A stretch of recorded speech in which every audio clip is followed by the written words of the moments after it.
ఈ నెల 14న రేణుగుంట హైవే మరిగుంట కూడలిలో మాజీ ప్రధాని అటల్ బిహారీ వాజ్పేయి విగ్రహాన్ని ఆవిష్కరించనున్నారు. ఈ విగ్రహ ఆవిష్కరణ కార్యక్రమానికి ప్రజలందరూ తరలి రావాలని తిరుపతి బీజేపీ నాయకులు పిలుపునిచ్చారు. ఈ విగ్రహ ఆవిష్కరణ కార్యక్రమానికి ప్రజలందరూ తరలి రావాలని పిలుపునిస్తూ బీజేపీ గంగమ్మగుడి శక్తి కేంద్ర ఇన్ఛార్జ్ గుండాల గోపినాథ్ ఆధ్వర్యంలో చిన్నకాపు వీధి, పెద్దకాపు వీధి, హెడ్ పోస్ట్ ఆఫీస్, గంగమ్మగుడి తదితర ప్రాంతాలలో గోడ పత్రికలు అంటించి ఆహ్వాన పత్రికలు ప్రజలకు అందించారు. భారతదేశాన్ని అభివృద్ధి పథంలో నడిపించిన గొప్ప నాయకుడు వాజ్పేయి అని కొనియాడారు. అలాంటి మహనీయునికి విగ్రహం ఏర్పాటు చేయడం ఆనందంగా ఉందన్నారు. ఈ కార్యక్రమంలో బీజేపీ నాయకులు గుండాల గోపీనాథ్, కృష్ణయ్య, తొండమనాటి సుబ్రహ్మణ్యం రెడ్డి, ఏవన్ మస్తాన్, అన్నారెడ్డి, రాజశేఖర్ రెడ్డి, విగ్రహాల కళ్యాణి, నాదముని, చెంగల్ రాయలు, యువరాజ్ తదితరులు పాల్గొన్నారు.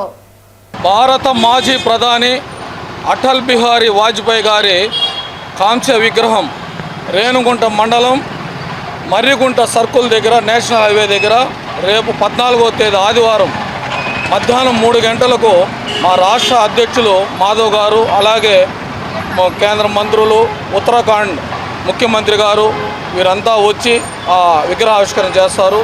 మనం ప్రతి ఒక్కరూ బీజేపీ కార్యకర్త, ముఖ్యంగా ప్రజలను కూడా ఈ కార్యక్రమంలో భాగస్వామ్యం చేయాలి. ముఖ్యంగా అటల్ మోడీ సుపరిపాలన యాత్ర మన రాష్ట్రం మొత్తం జరుగుతుంది.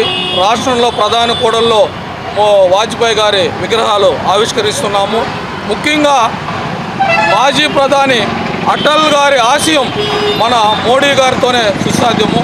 అందువల్ల ప్రతి ఒక్కరూ ఈ కార్యక్రమానికి విచ్చేసి ఈ కార్యక్రమాన్ని దిగ్విజయం చేయాలి.